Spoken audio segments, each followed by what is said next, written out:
Hey Absurdians, Rod here, in case you weren't sure. Due to some truly absurd weather, snow, ice storms, and even flooding, we are unable to record this week as the roads are just too dang treacherous.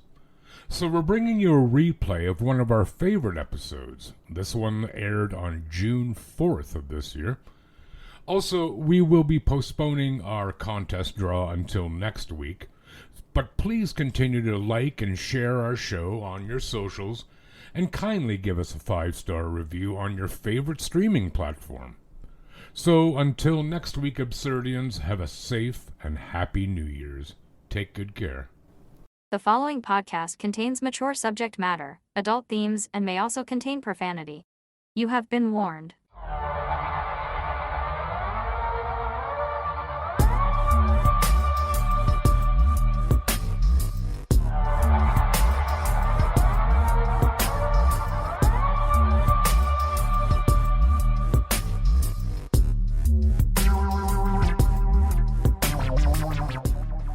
Hi everyone, hello and welcome back to The Absurd.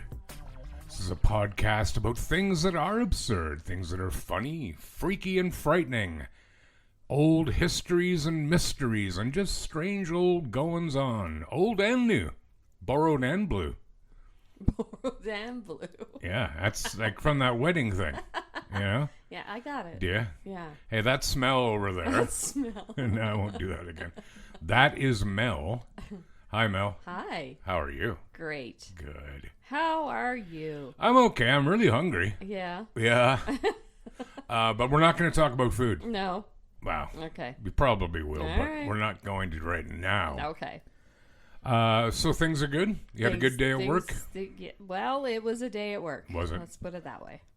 Hey, I heard you had a bit of a tumble this weekend. Bit of a spill. Mel did a spill. Yeah. Lay it on us. Tell us all about it. I was getting a casserole dish from up in the cupboard. Yeah. And I'm not very tall. No, you're not.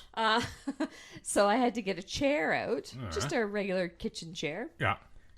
Got the dish out. Oh. As I was stepping down, I don't know, I just lost my balance or something. And so it was kind of like a slow-mo fall. Yeah. I was like, oh my God, here I go. And all I could think of was like, don't drop the dish. I didn't want to break the casserole dish. Did you? No. Oh, good job. And the island was right there. Yeah. So I reached out and grabbed the island. And then I thought, these are all the things going through my head as I'm falling. I'm like, oh God, this is going to hurt my shoulder. But I'm like, I don't want to drop the dish, but I don't want to land on the floor. No, because the dish is irreplaceable. I've had that dish for a really long time, and I wow. like it. There you go. So I went down. Yeah, I hit the floor pretty hard. Like, where did you land? Like, what did you land on? Tile. No. Dumbass. I meant like your bum, your head. Yeah, it was like kind of the right side because the dish was in my right hand, and I was holding on to the island with my left. Yeah. And I just kind of fell back and landed, and then I just laid flat on the floor for a minute.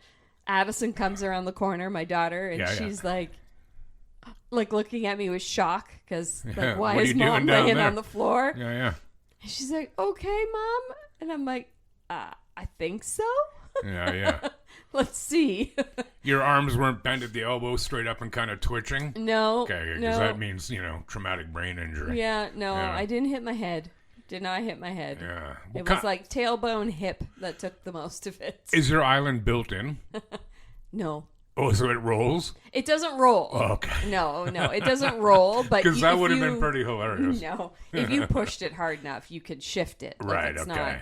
Yeah, but yeah. So that was my experience. So I'm kind of sore today. Oh yeah. But well, I'm glad you're not badly hurt. Yeah, obviously. I know. Especially for my age, I usually would hurt myself if I fall. What kind of casserole? It was a scallop, potato, and beef mixture. God, mixing beef with scalloped potatoes? Yeah. Kind of curious. I want the recipe. Okay. I don't really like scalloped potatoes. You would like mine. I like. Yeah, everybody says that. You don't, My favorite scallop... Here we are talking about food. I know. My favorite scalloped potatoes, I'm going to get killed for this, Yes. are the ones in a box. Yeah. Oh, dude, they are amazing. But I grew up with scalloped potatoes. It's a Waterloo County dish. Yeah. So I'm like, meh. Yeah. Yeah, well, I don't make that noise, but No. I have. But not all the time. I don't like the traditional way of doing scalloped potatoes, or how I remember Mom doing them. Ah. Where it's like you put a layer down, you sprinkle some flour, put a bit of butter, pepper, repeat. Do you put onions in there or potatoes? Some onions. Well, yes, potatoes, obviously. Okay. But I don't like that style. I make like a cheese sauce type thing. Okay, we're talking. And then I pour them over the scalloped potatoes. They're divine. Well, so scalloped potatoes and beef. I don't know, putting beef in a casserole sounds a bit blasphemous. Yeah, I've never done that before. You should never do it again. I saw it on Facebook or something, so I thought I'd try. Like beef or ground beef? Ground beef. Oh, okay, all right. I don't know why I envision like pieces of roast beef, because I'd have to kill you on general principle. No. Because that'd be a waste, shameful waste. Yeah. You know? Yeah, it was good. And then I had some biscuits with it. It was good. Like Red Lobster biscuits? Well, not Red Lobster. But you ever had them? Kind of. Yeah. Oh, God. Yeah. Anyway. Good thing we're not talking about food at all. Yeah, good thing. You know? Good thing. Hey, I got a couple of shouty-outy things. Do it. I will. Tell me what to do. I did. So first off, as you probably saw in our emails, that was my ankle that just cracked. Sounded awesome, didn't it? It's great. Yeah, it is. So, well, first off, I want to say welcome home to two of my friends, and who are also very faithful listeners, and one who has purchased some of our swag, our merch. Welcome home to Jessica and Becky. They were in Ireland for the past 2 weeks. Sorry, Ireland. And they, I gave them some of our cards, and they posted them about the island. About the island. Awesome. So Jessica will share with me her pics that she took of said things. Cool. Yeah. But also, as I was saying, we got an email from one Valerie Gibson in Chester, England. Oh. She says she loves the show and our accents. And our accents. I would say that we don't have accents. It is you, Ms. Valerie Gibson, who has the accent. Right. That's actually pretty close to Wales. Yeah. In England. Not the whales like, ooh, not like I imitated last time. Like the blue whales are. Right. Or, by the way, I just saw this. Marineland is dismantling their big tanks. Oh, yeah? It's awesome. Good. Yeah. About time. I know. Do you know how many like beluga whales have died there in the past number of years? I don't know. It's bullshit, man. Yeah, it's sickening. Like, I'm not entirely against zoos. Some animals actually do very well in captivity. Sure. And if it means conservatism, awesome. Yeah. You know, but whales? No, man. No. Or dolphins? Get them back in the water, damn it. Yeah. Yeah, I don't like it. I've never been there. Have you? Yeah, but not forever. Like, never ever been. Over 45 years ago, probably. Yeah. Remember my cousin when she was a wee little girl getting dummied by a deer? It was pretty funny, actually. I probably was there a couple of times in my life. Yeah. But no, not forever, and I'm against it. And they're dicks. They were supposed to be shut down forever ago, but they're friends of Ford. So they didn't get shut down when they were supposed to. Got it. Hey, I have a question for you. Okay. What do you think is the largest fast food chain in the world? In the world? Like this world. As opposed to what other type of world? All the other worlds out there. I don't know. I want to say McDonald's, then why don't you make that your answer? I don't know if that's it, though. Well, better than not answering. But let's do it. Can you say McDonald's? Sure. That's wrong. Yes, I know. Actually, I've never heard of it. It's called Mixue, Mixue, and it's an iced coffee and tea place. Oh. They have 45,000 locations. McDonald's has about 41,000.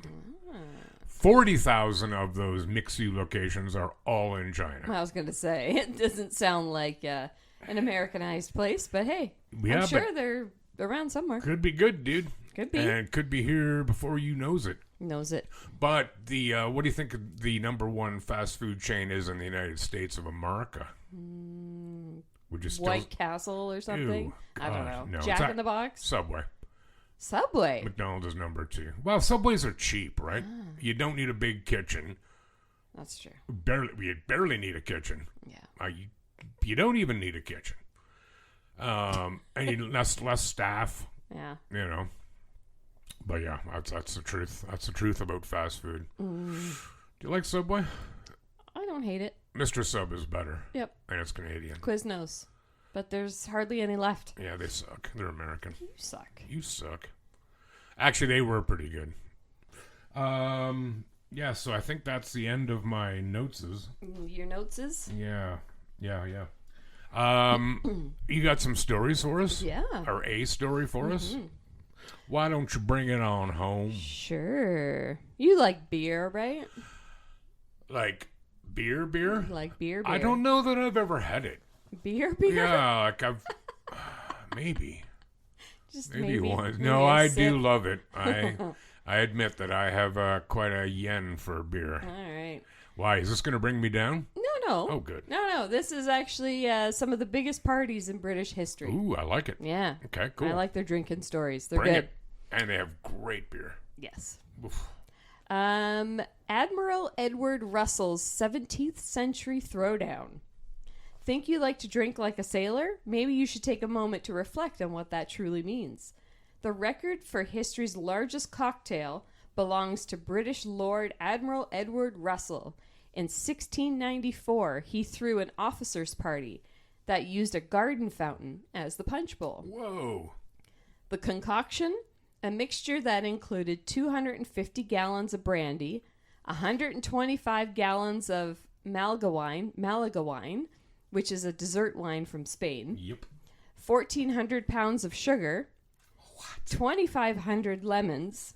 20 gallons of lime juice and 5 pounds of nutmeg. Nutmeg? A series of bartenders actually paddled around in a small wooden canoe, Get lost. filling up guests' cups. Not only that, but they had to work in 15-minute shifts to avoid being overcome by the fumes and falling overboard. Yeah. The party continued nonstop for a full week, pausing only briefly during rainstorms to erect a silk canopy over the punch to keep it from getting watered down. Yeah. In fact, the festivities didn't end until the fountain had been drunk completely dry. Jeez. That's quite the party, When man. was that? Does it say when that was? 1694. Oh, crap. I was hoping there'd be a picture of it. No. That would be freaking amazing. I know, We right? should reenact that. Yeah. You should. You could probably find something anyway. We'll start a GoFundMe Yeah. to pay for all the booze and for Yeah. even 5 pounds of nutmeg. What's that cost? That's... It's a lot of nutmeg, dude. That little tiny one you get at the grocery I store know. is like $10. Good thing it's not 5 gallons of real vanilla. All right. Okay. Please continue. The That's next awesome. one is the London Brewnomy of 1814. I think I hate and love this. The Industrial Revolution wasn't all steam engines and textile mills. Beer production increased exponentially as well. Fortunately, the good people of England were up to the challenge and drained kegs as fast as they were made. Brewery owners became known as beer barons, and they spent their newfound wealth in an age-old manner by trying to party more than the next guy. Case in point, 1814, Moe's Horseshoe Brewery in London constructed a brewing vat that was 22 feet tall and 60 feet in diameter, with an internal big enough to seat 200 for dinner, which is exactly how its completion was celebrated. Why 200? Because a rival had built a vat that seated 100. After the dinner, the vat was filled to its 4,000 barrel capacity. Pretty impressive given the grand scale of the project. Were the people still in there when they filled it? Maybe, that'd be fun. To a point. But pretty unfortunate given that they had overlooked a faulty supporting hoop. Uh-oh. Yep, the vat ruptured, Beauty. causing other vats to break and the resulting commotion was heard up to 5 miles away. Oh. A wall of 1.3 million gallons of dark beer washed down the street, caving in 2 buildings and killing 9 people. Oh my God. By means of drowning, injury, poisoning by the porter fumes, or drunkenness. Wow, The really? story gets even more unbelievable, though. Rescue attempts were blocked and delayed by the thousands who flocked to the area to drink directly off the road. Yeah.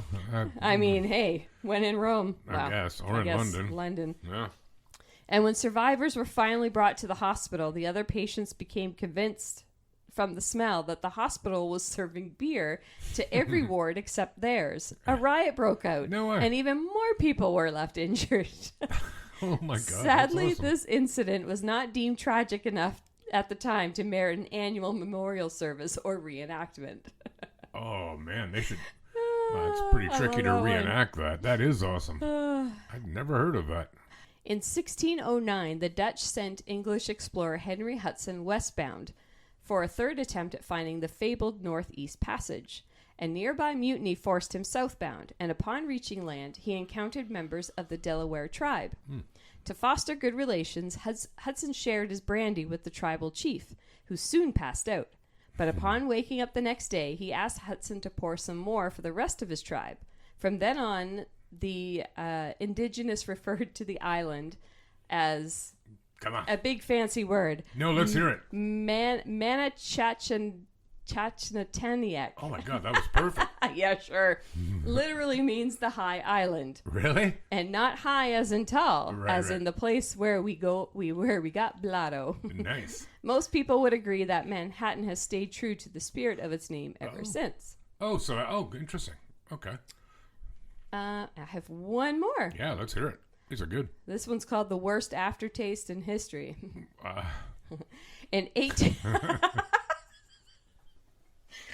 In 1805, British Admiral Horatio Nelson was killed during the Battle of Trafalgar off the coast of Spain. yep. Most sailors were simply put to rest at sea, but as an admiral, Nelson had to be brought back to England for an official burial. To preserve his body during the voyage home, the second-in-command stored Nelson's body in the ship's vat of rum Oh no. and halted all liquor rations to the crew. Yeah, fair. Not a bad idea. Yeah, that's a good idea. But when the ship reached port, officials went to retrieve Nelson's body and found the vat dry.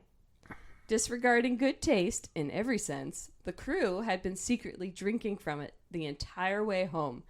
After that, naval rum was referred to as Nelson's blood. Oh, interesting. Yeah. I lied. I have one more. Oh, dude. But first, actually, Yeah. so Nelson was like 5.5 feet tall. Oh, yeah? But the statue of him in London is like 17 feet tall. Okay. That's her ratio of 3-to-1. Get it? I got it. Okay, give me your next Yeah, one. that's great. That's awesome. Gold. This one's about Indian elephants that raided a liquor cabinet. Really? Yeah. Buggers. No wonder they don't sell beer at the circus. Apparently, elephants like to get wasted.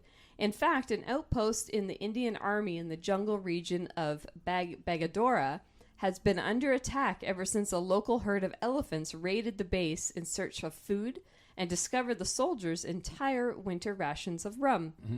Since then, the elephants have regularly raided the base for a drink and have smashed down all defenses put up by the army, including electrified fences and firewalls. They want their booze, man. I get it. According to the Daily Telegraph, an official recently posted there explaining that the elephants broke the rum bottles by cleverly curling their trunks around the bottom. Then they empty the contents down their throats.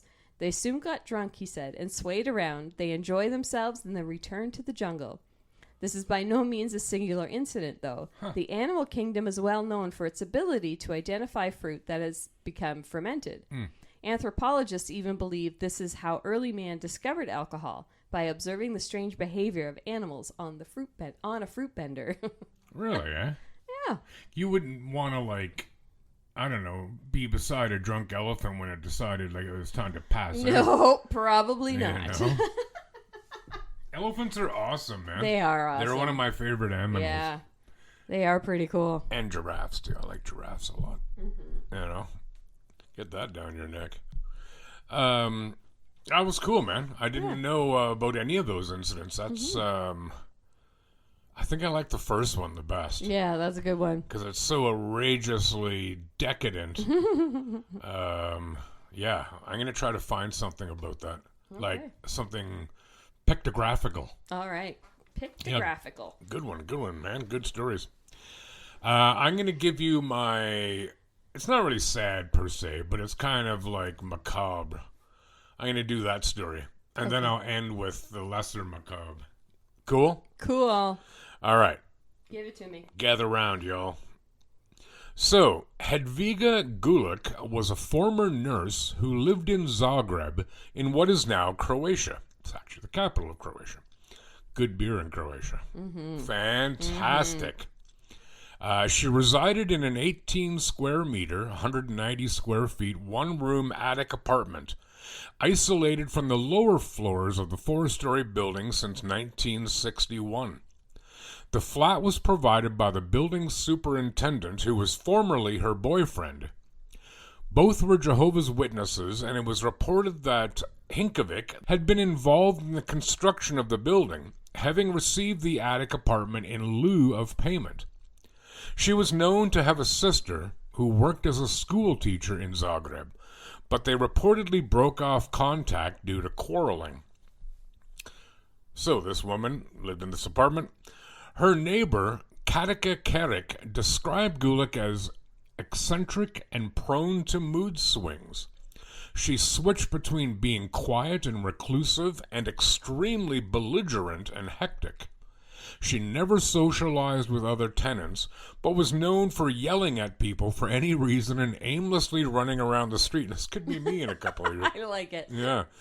She often had angry outbursts, even when she was helped, and it was suspected that Golik was schizophrenic.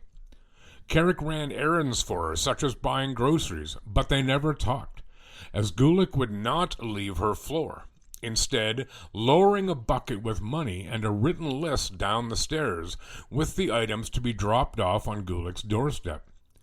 Golik often left for extended periods, during which time she rented the apartment out to others. Her neighbor Kerik was claimed to have last seen Golik outside her apartment in company of 2 or 3 young men, the date being quoted as either 1963, 1967, or 1973. It's quite a variation. Wow, that's a big gap. Yeah. In 1966, Golik prepared a cup of tea for herself and settled down to watch television in her apartment. At some point, she died. She had told her neighbors that she would be leaving for an indeterminate amount of time. Common rumors were that she joined a sect in Macedonia, while others assumed that she had moved out to live with relatives in Belgrade. Residents did not enter Golik's apartment, stating upon the discovery of her body, "We were afraid to enter the apartment earlier so as not to violate the tenancy agreement." I don't know what that means.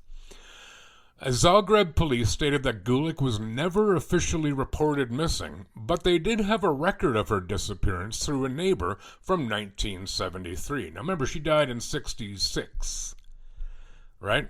Mm-hmm. So they had a record of her disappearance through a neighbor issued in 1973, 7 years later.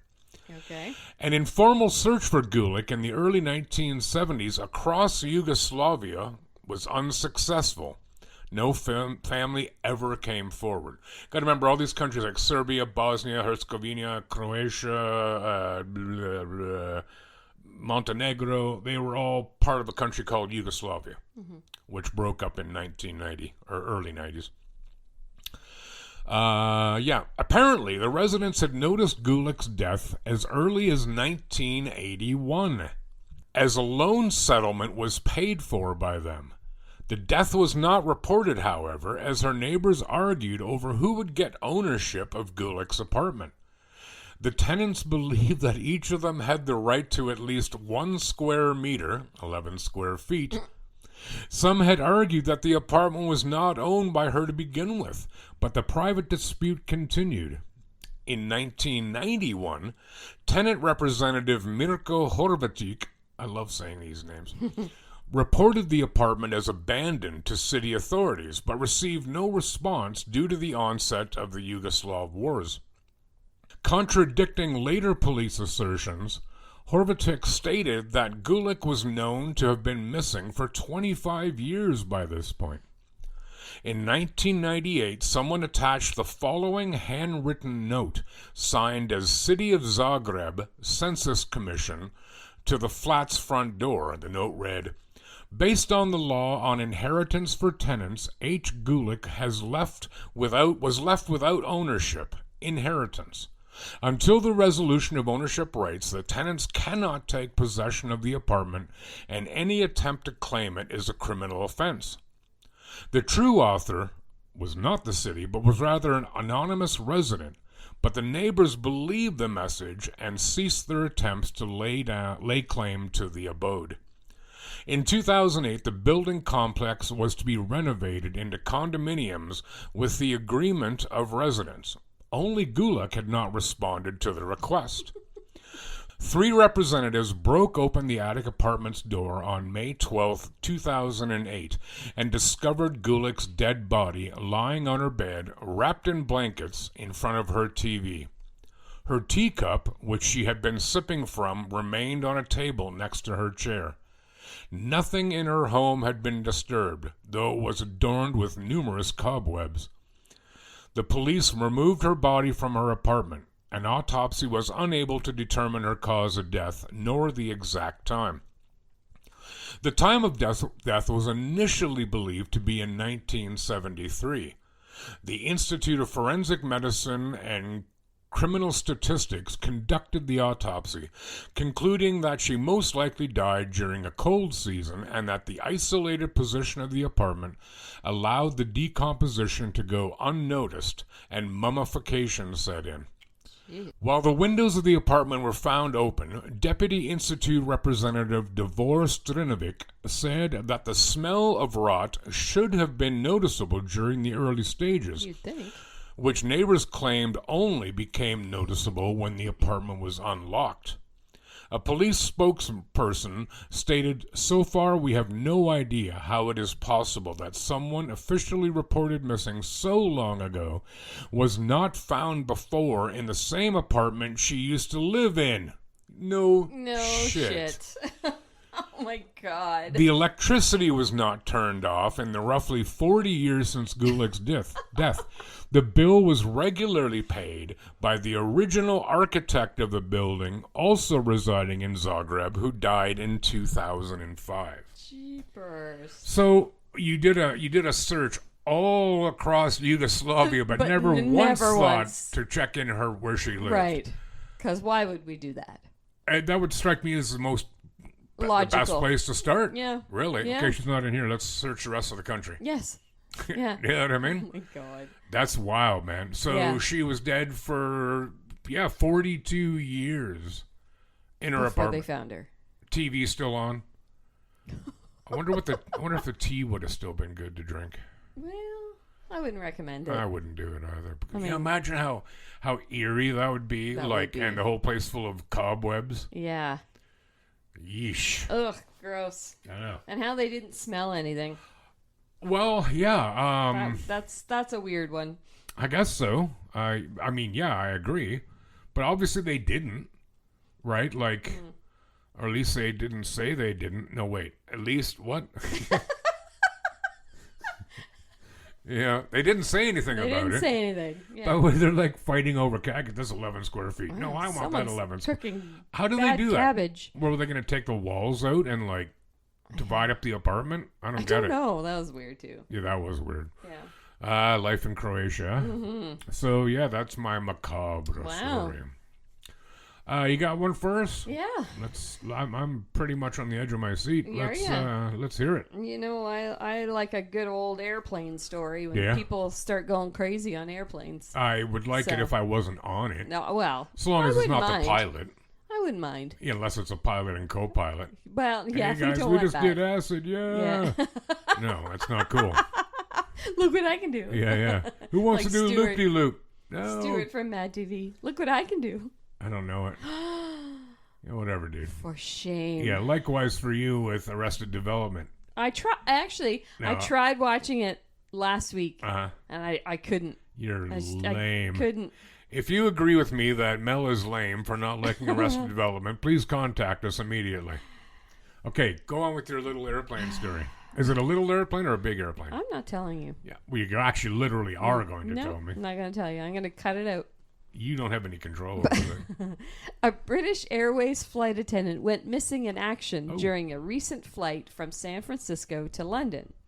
When it came time to serve the in-flight meal, he was nowhere to be found. A search of the double-decker Airbus A380-800, there you go, by his fellow flight attendants revealed that he was having his own one-man party in the business class bathroom. The Sun reports that he was found completely naked and jigging up and down in the Club World cabin loo. What is jigging up and down mean? I don't know. I'm assuming it's a like a dance thing. I'm assuming I know what a jig is, so I guess that's for fishing. Dancing. Though. No, dance a jig. It's a Navy term. Oh yeah, right. But jigging is also a fishing technique. Yes, I know. Anyways, continue, please. Can I continue? Can you? Yes. Anyways, he was naked and dancing. All right. Yeah. Who isn't? Who hasn't lost track of time in a bathroom at work? That happens sometimes. What doesn't happen as often is allegedly taking some pills at work, then removing your clothes. For the record, I have never lost time in the bathroom at work. Not ever. I'm keenly aware of my time. Okay, so he took pills. He's high. Yeah. I wonder what kind of pills. That's what his co-workers think went down anyways. One told The Sun, "We think the guy popped pills when he was meant to be working. It is an extraordinary thing to do. The plane is cruising at 37,000 feet over the Atlantic, but this bloke seemed to be higher than anyone else." Yeah. However, dancing naked in the bathroom earns you a first-class ticket to the waiting police. And I'm guessing without a job, too. Probably, yeah. The flight attendant found dancing naked in the bathroom was given a spare pair of pajamas reserved for first-class passengers, then buckled into a luxury seat in the first-class cabin. He remained there for the rest of the 10.5-hour flight, while the other flight attendants worked without breaks to cover his shift. Rather than asking passengers chicken or beef, he was stripping off and dancing in the toilet. It was a long time before he was located, and he was completely out of it, the man's coworker added. Not only is it really dangerous, it is a crazy way to end your career. Yeah. This job can do ridiculous things to people, but staging a one-man disco in a Club World toilet is a new one for me. Police were waiting for the plane when it landed at London's Heathrow. The one-man show was removed from the plane in a wheelchair. He received medical attention and was presumably arrested. Yeah, like, why would you even think of doing that? I don't know. Like, that's what makes me wonder. Like, did this dude, giving him the benefit of the doubt, he was going to take something to ease the time spread. It's a long flight. So taking something to relax him a little bit, but he took the wrong pill. But you're at work. And you're at work. So I mean, yeah, okay, it's a long flight, but it's not like it's not like you're one of the passengers who has to sit there and muddle through. Right. You got stuff to do. Which oh shit, that's not my Xanax. Yeah. God, those aspirin are good. What kind of pills are gonna make you want to take your clothes off? E. Really? Oh God, no. No, yes. actually, I honestly Ecstasy. Don't know. Yeah. I know what E is. No, I'm just saying, but I've never done it, so I don't know. Yeah, I mean it's very lowers your inhibitions. Right. Very happy. Yes. And very tactile, isn't it? Term. Like you just want to touch things and people. Like it's very. I think it probably depends in that regard on the person. You're absolutely true ecstasy. You're not supposed to have any alcohol with. Okay. Because you people who take they're going to raves or doing a lot of dancing, right? Mm-hmm. So this guy was doing his dancing, right? Even more to the point. So, and that can really lower your electrolytes. Having E, so that's why you're supposed to drink fruit juice. Keep your electrolytes up because booze is not helping your electrolytes. Right. So that would be my guess. Yeah. You know, it was obviously something that, you know, motivated him. I mean, I've partaken in several, alcoholic beverages and a few other pills of choice, but never once have I ever thought of, hey, you know what would be great right now? Yeah, getting naked I'm just going to get naked. in the airplane bathroom. Let's not even bring up the fact that he was working. I can't say I've ever done that. But yeah.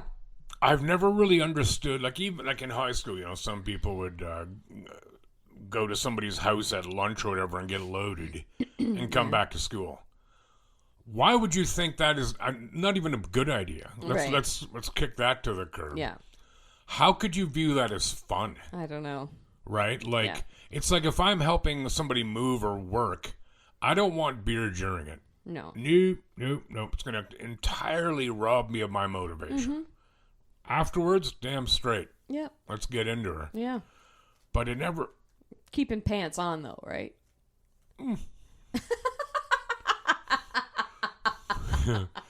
Depends on the scene, I suppose. I've never gone pantless. And that's probably enough of that. That's okay. Let's just move on. Yeah. Hey, you have 2 kids. I sure do. And their names are Liam and Addison. Those are pretty good names. Yeah. You know, they're all right. Yeah, but they're acceptable names. Yeah. There's actually a subreddit. Reason I'm saying this here, I've got a story here about banned baby names. Okay. Names you cannot name your baby. And there's actually a subreddit called Tragedy, which is about that, except it's spelled Tragedidih.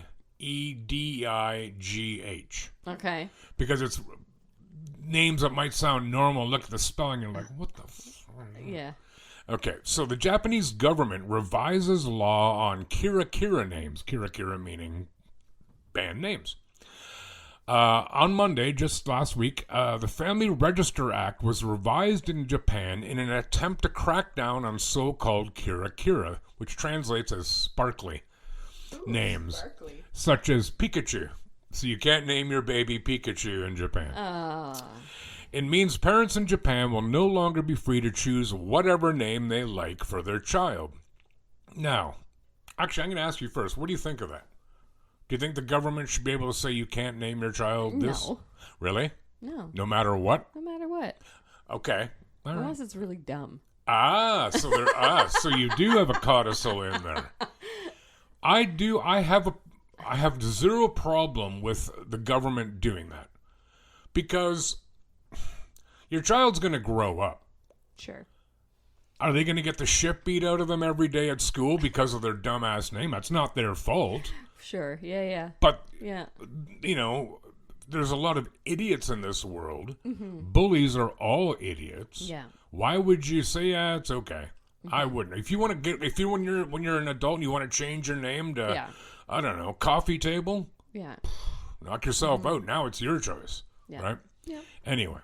Now, if the pronunciation of their baby's name clearly deviates from convention, they'll be asked to spell it out in katakana, which is the print form, not the symbols. Yeah. During the registration process, local officials then have the power to reject that name if the phonetic sound doesn't match how its characters are typically pronounced. Around 3,000 or so kanji characters, and that's characters in Japan, are permitted by the revised law, but they must be pronounced clearly and in accordance with tradition. Names considered too disconnected from the characters used will be banned. The reason, according to the government, is that they can cause confusion in schools, hospitals, and other public institutions. It's also believed that children with kira names could face harassment. The rise in kira names towards the end of the 20th century was seen as part of a larger shift towards individualism in Japanese society. Now, in Canada, only BC and Quebec have laws designed to prevent parents giving names that may result in the child being bullied, though these laws are rarely enforced. In the late 90s, however, parents in Quebec were asked to change their baby's name because it was too similar to Ivory soap. The name was Ivory. The parents appealed, and they won, as they should. Yeah. Ivory's, I don't know if it's a name, but it's not outlandish. No, it's not, actually. You know, it's like, oh, your name is Toilet or something. Ontario also prevents names from containing symbols or numbers. Right. So Prince or Elon Musk's little bizarre child couldn't be named that here. Right. Here's some band names from around the world I looked into. Okay. In France, Nutella. Nutella.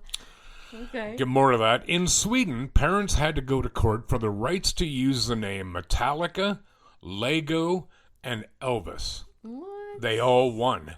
So they were able to. Now, Elvis strikes me as weird. That is a weird It one. is a name. Because it's a name. But it is an English name. Or that is to say, it may not be a name in Sweden. Huh. Or in Swedish. Okay. Right? But it is, actually, is weird. Lego, I love Lego. Mm-hmm. And Metallica, well, I love Metallica, but I don't think I'd name my child that. Here's my daughter, Slayer. Yeah. Here's my son, Poison. Oh, did you just mention Poison in the same time as Slayer? Yeah, I did. How about, this is my nephew, Megadeth. Like that one, yeah. Also in Sweden, parents lost their appeal to name their baby IKEA. In New Zealand, Prince, King, and Royal were the most commonly rejected names in 2018. When I worked at student transportation here, I did see the names Prince, King, and Emperor. They were all brothers. Oh, really? Oh, either that or they were penguins. I'm not sure which, but that's awful. I don't think they were penguins. Wow. New Zealand's restrictions on putting punctuation in names didn't prevent one set of parents from trying to name their child a single period, like the punctuation mark. That's what they were going to name it, which they would have pronounced full stop. That's so stupid. Stop. Officials in Sonora, Mexico, released a list of names that were rejected by the government because they could lead to bullying, and these three were on it: RoboCop, great movie, Scrotum, and Facebook. Those were three band names. Oh my God, what is wrong with people? Parents in Germany tried to name their child Lucifer. I kind of like that one.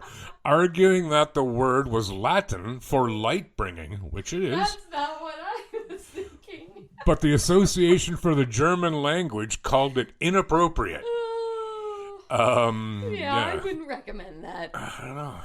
It'd be hard to get a job, and this is the CEO of, Maybe it would. Maybe it'd be like, you go in and you'd be like... CEO of Walmart is Lucifer. It would be in your best interest to hire me.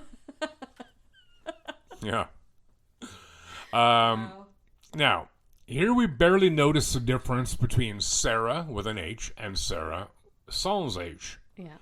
But in Morocco, one letter makes all the difference. Sarah with an H is banned because... Want to guess why? The spelling is too Hebrew. Oh, God. Parents would have to opt for Sarah without an H, the more Arabic version. Again, in New Zealand, when... This is awesome. Okay. This is the kid's name, all right? Okay. Again, in New Zealand, when Tallulah Does the Hula from Hawaii turned 9 and complained about her name in a family court hearing, her parents actually lost custody of her because the judge was so profoundly concerned about the very poor judgment. After the guardianship arrangement was altered, the girl was allowed to legally change her name. Yes, this girl's name was When Tallulah Does the Hula from Hawaii. Oh my God. People are cracked, man. Lastly, and again in Sweden, yeah, parents submitted this unpronounceable baby name in 1991 to protest a fine they received for failing to register a baby name by their child's 5th birthday. Stop. You stop. Supposedly, it was to be pronounced Albin. Albin. Okay. Would you like to know how it was spelled, their version? Okay. Here we go. You ready? Yeah. BRFXXCCXXMNPCCCCLLLMMNPRXVCLMNCKSSQLBB1116. If you can pronounce that, I will give you $1. I don't want to take the risk. But like, what Holy. What's wrong with people? I don't know, man. Because they're people. I saw. It's funny you bring that up too, because I saw something on Facebook yesterday or the other day, and someone had named their kid Cruel. Like Cruel? Yeah. Oh, that's cool. Yeah, and there was someone in the courts were trying to get them to change it because for the same reason. I only briefed by it. I didn't look at it completely, but I remember seeing a tag for that. And I'm like, my gosh, like, yeah. Well, let me ask you again. Now, do you understand why the government should have some say? Yeah. Or at least parameters. Yes. Right? Parameters. Like yes, they shouldn't review sure. every name. Yeah, we got enough Dougs in the area. You can't name us on that. No, of course not. That would be ludicrous. But yeah. Given some of the things that these parents wanted, like when Tallulah does Tallulah from. Like, so dumb. I mean, that poor girl, man. There's no way she didn't get grief over that. Yeah. And then she wanted to change her own name. Well, damn straight. Absolutely. Yeah, it would be something like basic, like Cindy or something. Ooh, with an S or a Y. No, but S at the beginning. So it's Yindy. Is that what it is? Yindy? Like an S or a C. C. And then at the end a Y or an I-E or a double E. Y. Double E. Why? Because we like you. Because you said Y. It's like, I got it. Okay. I got it. But yeah, I mean, some of those are. I didn't like my name when I was young. I think you have a cool name. I like it now. You should, but you go by a shortened version here. Yeah, well, I know. I don't. Well, you do whatever you want. Yeah, I know. But I like your full name. Yeah, I did. I didn't like it. And actually, I wanted my name to be Cindy. That was the name that I would have chose for myself. With a SC or a Y? I'm going to call you Yindy from now on. Yeah, it's your new name. Yeah. Yeah. Yeah, I don't mind my name. I'm not against it. You know. My dad, I wish he would go by his full proper, like, first name. What is it? Because you know what his name is? Yeah. What? Bert. Yeah. But his full name is Albert. But is it? But I think he probably deviated from that because it was, I don't want to say too Mennonite because he has no, what do I say, no aversion or trepidation to his Mennonite background, nor should he. Right. Absolutely not. But that might be why, to kind of de-Mennonite a little bit. You know what I mean? But I think it's a cool name. Yeah, Albert. Albert. Yeah. It's a good name. Good name, dude. Yeah. Did you do 2 stories? Yeah, you did. Yeah, I did. Right. So that's our stories for this week. It was good time. I'm hungry now. Oh, dude, don't even get me started. You can tell them. Go ahead, tell them what you're supposed to tell them. You guys know what I'm going to say. Say it anyway. Yeah. Say it anyway. You guys By the way, if you don't listen to this part, you're going to miss the little Easter egg that we have in this episode. So go ahead, Mel. Sorry. You guys should check out our website at theabsurdpodcast.ca. And from there, you can find us on Facebook, Instagram, TikTok. and TikTok. Yep. Absolutely. Actually, I should make sure that's posted on there now that I'm saying that out loud. I don't know if that's on our website. You better. But anyways, we are there. If you go there. look. And check us out on Spotify. Give us some 5 stars in all the places. And yeah, wherever you tell listen. us how much you love us. Oh, please. Even if you don't. Like, lie to us. Yeah. You know. But no, most importantly, please continue listening and share it with others. You know. We're into year 2 here. We want to keep this action rolling. Mm-hmm. And everybody likes to hear that that their efforts are enjoyed, and appreciated. So yeah. If you got any suggestions, comments, things you want us to talk about or not talk about, we won't listen to that part. No. But if you got some stuff to share with us, you want to come on the show and share something, we are open to all of that. Heck yeah. But you have to wear pants. Yeah, well, we'll actually take that on a case-by-case basis. Depends on who it is. Yeah. Depends what she looks like. Yeah. Why is it a she? I just assumed. So dudes have to wear pants, but girls can't? I didn't say they can't. They won't be girls, they'll be women. My God, woman.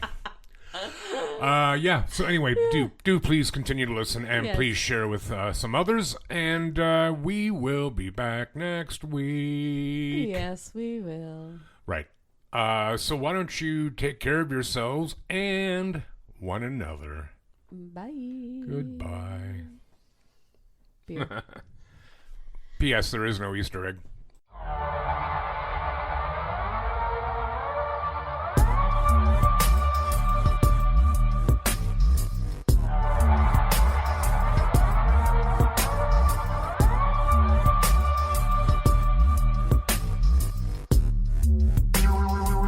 The Absurd Podcast is written, produced, and recorded by Rod and Mel.